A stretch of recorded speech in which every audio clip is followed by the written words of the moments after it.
when you're reading Paul's writings, this is one of the reasons, if not the major reason, why his writings are hard to understand. Because he's responding. He said, "On concerning what you wrote to me." What did they write to him? We don't have that letter.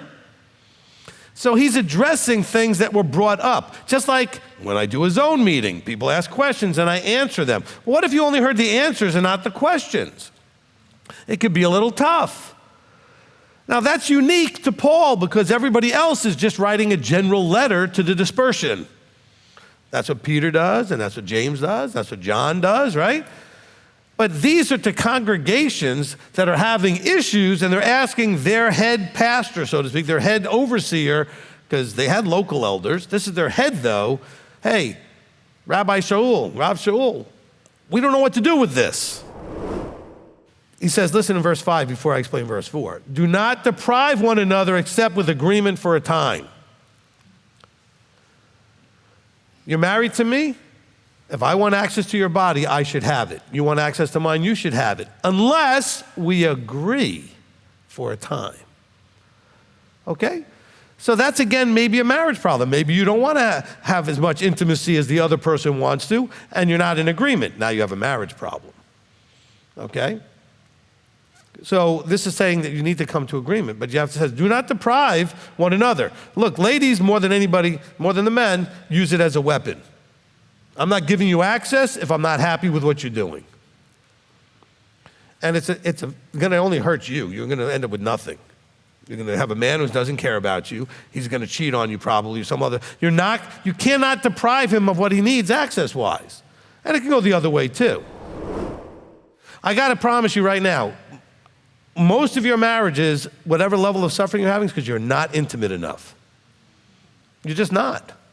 And you can fix a lot of your problems by being intimate more. By intimate, I mean, how about just laying in bed together and holding each other and talking?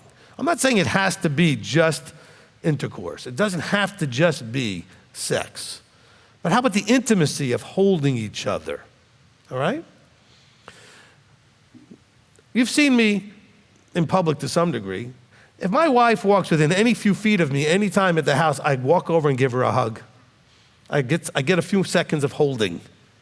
I give her a kiss, and then we go on and maybe do other things, whatever. But if we're within any distance where I can just walk over and be intimate to some degree and hold and express love, I do it. You see it also here. If she's anywhere near, I walk up to her, I go and give her a hug. I do that everywhere. Now, gentlemen and ladies, and by the way, we're going to read some verses that give you both permission. Some people ask me this question all the time. Well, I didn't know the scripture let the ladies divorce, or the ladies do that. There's some verses we're going to read that literally says, ladies, you can do these things.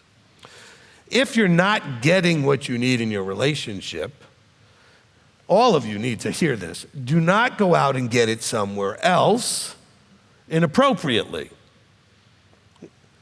Okay? Don't get it. Leave the relationship. Okay? Because you need to understand how this all works out and do it correctly. Okay? He says, so Hasatan can get inside there and test you because you have a self-control problem. He says, so don't deprive one another. That keeps Hasatan at bay.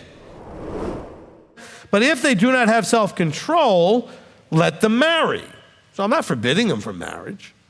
He says, if you have a drive for the intimacy that you need in a relationship, then go ahead and get married. For it is better for them to marry than to burn. And by the way, the burn there is not talking about hell. It's talking about then to burn with passion. Okay? Better that they marry, because if they burn with passion, they may do porneo. Okay? Because single people, by the way, single women, you can't do adultery. Okay, but you can do porneo. Okay, adultery is a married person thing. Okay, so he's saying don't do porneo. You're single. You want to have sexual interaction, everything else. Then make sure you're doing what's appropriate and go ahead and get married. That's okay. And how do you know, a wife, whether you shall save your husband, or how do you know, a husband, whether you shall save your wife? So I'm not actually talking about saving like the Christian sort of thought. How do you not know that through your being there with someone who's willing to let you be there in peace, that you may not be what wins them over because they see your example, and Abba uses that as a way to bring them around, delivers them into the truth and out of ignorance. How do you know that that won't happen? I know a lot of couples where only one of them got it and the other one got it later. Sometimes a good long while later, sometimes just a little while later, but it can happen. Because I've had people call me up, well, my spouse doesn't believe this, so I think I might need to get a divorce. Well, how is your spouse treating you? Are they supportive, meaning are they allowing you to do all the things you need to do? Or are they hindering, especially aggressively hindering? If they're aggressively hindering, you might need a divorce. He says, but even if you should marry, verse 28, you have not sinned. And if a maiden should marry, she has not sinned. He's saying none of this is sin. I'm just saying I think it's optimal at this moment under all this craziness that you shouldn't be looking at those things right now. This is not the time to be doing all of that. But that was 2,000 years ago, right? And that was what his opinion was, where he was. You know what? If I was him at the time, I might have thought similar things. I don't know. It was a very, very crazy, dangerous time. We can't understand and relate to it. We don't live in a world like that now. Now, there are parts of the world that have similar things maybe, but we don't live. Most of the people watching this right now don't live in that kind of world, okay? I mean, we panic about end times and, gas prices go up. Really? These people are at danger of rape and death on a very regular basis. So then he who gives her in marriage does well, but he who does not give her in marriage does better. Again, in his opinion, in that circumstance, you could read this and make a justification that nobody should ever get married. Then we would have no more people, no more children, and we'd have a bunch of people who are hypocrites who'd all be doing porneo. They'd all be doing all the sexually inappropriate things because they really can't control themselves, all right? But they're going to think, well, I can't get married because Paul said not to. No, Paul said if you can control yourself, then maybe being single is a good thing. If your desire is there, then marriage is your answer. So he does keep coming back to letting them do, even though he also says, I think it's better if you don't. Plan your life going forward as if he's not coming in your lifetime. Live your life in terms of your reverence, obedience, and walk as if he's coming tomorrow. Okay? Behave as if he's coming tomorrow. Plan and make decisions like he's not coming. I don't mean like ever, like in your lifetime. So plan for children and grandchildren and whatever else you need to do. If he comes sooner, well, then you don't get to do all of those things. Hey, that's fine.